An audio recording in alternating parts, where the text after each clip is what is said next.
Hello and welcome to the What the Flex podcast series, where we chat to some of the best athletes from all over the globe about fitness, lifestyle, social media, and what it means to be an athlete in the 21st century.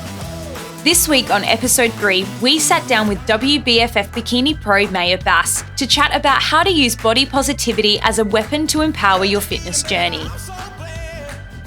Maya, firstly, I just want to thank you for coming in and having a chat. You're here to sit with us and chat about particularly women's empowerment. So thank you so much and welcome. No, it's my pleasure. I always love coming into the Right Away studio in the HQ, see all you guys. So it's definitely my pleasure. What is it that inspires you to train and be part of the fitness community? So initially it was because I excelled at anything to do with fitness and I love it. And then secondly, it's just to form bonds with all these women that are in the industry, I think. I moved away from Adelaide when I was about 25 and I moved to London and I found it quite tough to make friends, and the only friends that I made were at the gym. So I think that's part of the reason why I love the gym. And ever since then, all of the friends that I've made since that time have been mostly through fitness, probably because we have certain things in common. But just people that I meet in the gym, and I like sharing that common bond with someone else. I know you're really big on body positivity. Yeah. What are your messages for the fitness industry? You've come in, you're really big on enjoying yourself, enjoying what you do, enjoying what you eat, and enjoying what you train. Yeah. What are some of the messages that you really want to ingrain in this industry and leave your mark on? Probably try not to focus on someone else's appearance and making that your goals, because it's not going to happen. Like, you're your own person, you're your own body. Your body has its own unique look. So I would say focus on someone's behaviors and their habits and their effort in order to reach your own goals. But when you focus on someone else's appearance, I think that's where things start to go downhill, because it's not a realistic goal to look like someone else. But you can behave the way someone else behaves and take on some of their daily habits that are working for them, and, incorporate some of their efforts and consistencies in the gym. So I think focusing on those sorts of things from people that you respect in the industry or you look up to is going to do far better for you than looking at their physical features. And then from that, understanding that your body will look different no matter what, how did you learn to love and accept your body shape? Yeah, that was a process because I feel like for most of my 20s, I was striving for this shape that was just completely unrealistic for me. Like, I'm not built to have thin legs, so it's just never going to work. And it's something that would be unsustainable if I tried to achieve that. So I think it's just, it's a lot to do with, growing up and growing into yourself and understanding that this is who you are. And all you can do is your best. You're your own person. And at the end of the day, there's so much more to life than just your body. And then now with the introduction of Instagram, how has that changed your fitness journey? Particularly as an athlete, there is essentially a demand for you to post semi-regularly. Yes. Has that influenced you or impacted you in any way? I try not to take it too seriously. Like, if I'm not feeling like posting, I just won't. I won't pressure myself to have to make a post. Like, sometimes you might see me disappear for a few days at a time. But, I love and I hate Instagram. I love the connections that we make and, like, all of the educational content that's out there. But I can understand how girls would be feeling the pressure, and it would be causing negative self-talk and all sorts of things like that. And sometimes you just need a little detox from the gram. So I just try not to take it too seriously, and I post what I feel and I post when I feel like it. Because I think if you go, all right, 6 a.m. and I've got to post and you're stuck for a caption, it doesn't work well for you when you're like forcing it. And then that negative self-talk and self-doubt, how do you try and combat that?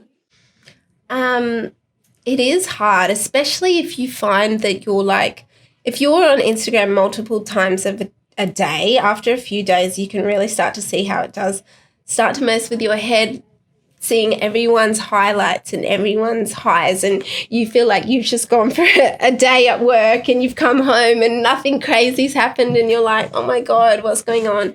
So I think I just try and focus on my own journey, and I try to have confidence that everything in my life's unfolding when it should, I guess. And I just try to, just know that whatever's coming for me is coming at the right time, and I'm where I'm meant to be, I guess, right now. And I just try not to compare anyone else's journey because that's theirs. Yeah. You've been eating in a calorie surplus from what I've been reading recently, and talking about how you're feeling and how healthy you are and how good that it's making you feel. Yeah. Can you talk about that journey of acceptance of eating more? That can be quite tough for a lot of people, especially when they're wanting to get lean or toned. Yeah. What was that journey like for you? Yeah, it can be quite tough, especially if you've never actually done a proper bulk or a surplus, so you don't really know how your body's going to react. So I think uncertainty obviously is what drives fear. When you're not clear and you don't understand what's going to happen, it can be quite fearful. So when you initially increase your calories, you might feel puffy and you might have extra water retention. And I think in those first few weeks is when someone who hasn't done it before kind of freaks out and decides that, no, it's not going to work for me because I feel like I'm putting on fat.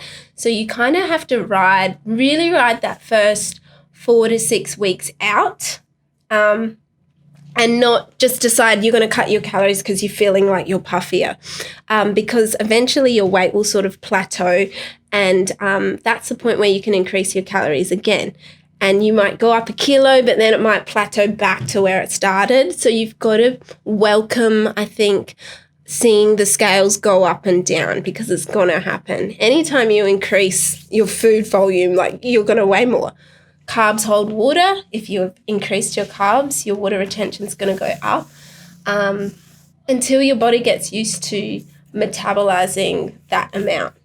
Yeah. So I think a lot of girls just initially freak out and they don't ride the process out. But it's really important to just stick with it. If you're training hard at the gym, you're not going to put on much fat. So I guess in conclusion, do you have any advice for people that are feeling like they aren't good enough for the gym, or they don't have the confidence to take it to the next level? What advice would you give someone to maybe pick up that weight or do something that maybe gives them a little bit of discomfort? I think it's just really important to be clear where you're currently at. So, if you're not going to the gym at all, then you're not going to start out going to the gym 5 days a week just because this girl on Instagram goes 5 days a week, because that might be a little too much too soon. You've got to ease your way into it. So I think it's really important to just look where you're at, and then just aim to do just a little bit more. And then gradually, as time goes on, you'll suddenly be going to the gym 5 days a week, and it won't feel like as much work as it did at the start. And then that's when you'll decide, oh, I've reached a point where I'm pretty comfortable. So what can I do to make myself uncomfortable? What can I do to get to that next level?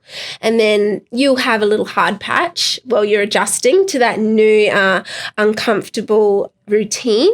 And then you'll conquer that. And that's how you gradually progress through the gym. So just aim to just do a little bit more than what you're currently doing, but not a whole heap more, because it's just too much. It's also really important just to remember why are you doing this? Because a lot of people in the fitness industry, that's their job and that's their career,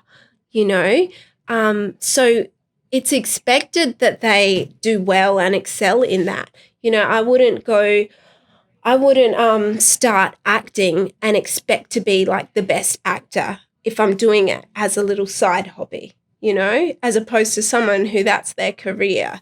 So you just keep that perspective in mind, and I guess just really excel at what you're good at.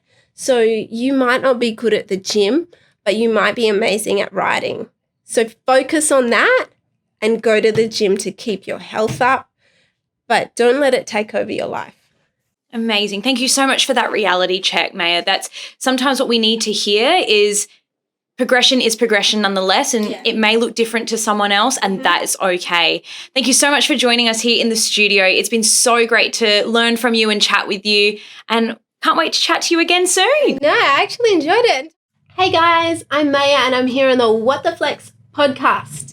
Make sure you subscribe, like, and leave a comment if you like what you heard so we can deliver more to you.